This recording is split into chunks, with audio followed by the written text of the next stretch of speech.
Mga idol, tila lumalalim na ang problema sa New Orleans Pelicans. Sa ngayon ay 0-6 record ang kanilang koponan.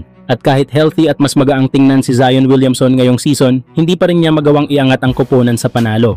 Sa 6 na laro, solid naman ang production ni Zion na may average na 22.8 points, 6.8 rebounds, 4.6 assists, and 2 steals per game. Pero kahit andyan pa sila Jordan Poole at Trey Murphy III na parehong scorers, hirap pa rin ang Pelicans. Ang tunay na problema, depensa. Sa unang 6 na laban nila, lampas sa 120 points ang ibinibigay nila kada laro sa kanilang mga kalaban.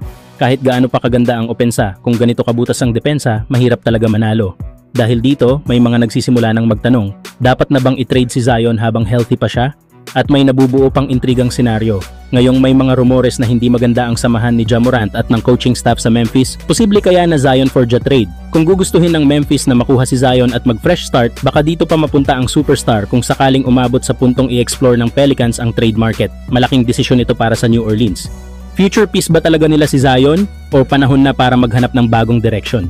Kayo mga idol, tingin nyo ba panahon na para i-trade si Zion or bigyan pa siya ng oras kasama ang Pelican score? Samantala, malaking papel ang ginampanan ni Marcus Smart sa naging panalo ng Los Angeles Lakers kontra Miami Heat. Isa nga si Smart sa naging tunay na X-factor ng koponan. Mula sa matitinding hustle plays hanggang sa masikip na depensa, walang pahinga ang binigay ng dating Defensive Player of the Year. Sa sobrang impact niya, hindi napigilan ni Luka Doncic na purihin si Smart sa post-game interview. Ayon kay Luka, grabe daw ang sipag at hustle ni Smart, parang bawat segundo sa court may ginagawa para manalo ang team. Hindi ka panipaniwala ang effort na binibigay niya sa bawat possession, bawat minuto, bawat sandali. What kind of impact does Marcus's hustle defensive plays do for your guys when he's diving on the floor, getting steals? I think one play even knocked the ball out to stop Miami's transition offense. Like, what impact does that have for you guys, energy-wise too? I mean, it's unbelievable impact. You know, I play against this guy a lot.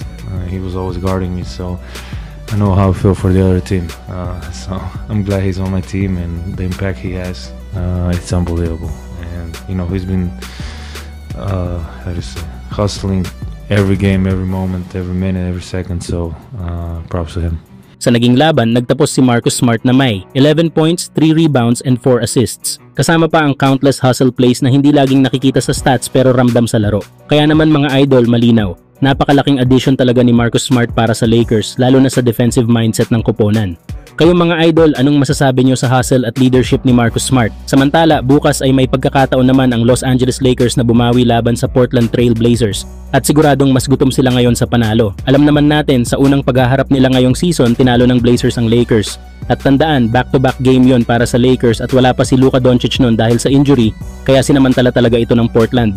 Oo, umarangkada si Austin Reeves ng 41 points sa laban na yon pero hindi naging sapat. Kasi 3 players ng Blazers ang merong 20 points plus na sila Denny Avdija, Drew Holiday at Jerami Grant. At ang masakit pa dito mga idol, tinirahan ba naman sila sa tres?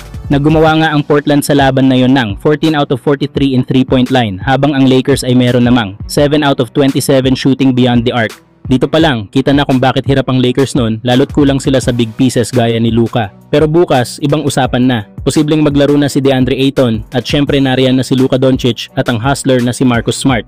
Buong-buo ang roster at siguradong mas handa ang Lakers. Asahan natin na mas aggressive sila, mas focused at mas motivated bumawi. Mga idol, mukhang babangga ng matindi ang Lakers para makuha ang panalo bukas. Handa na ba kayo sa redemption game? Kayo mga idol, tingin nyo ba makakabawi na ang Lakers kontra Blazers bukas?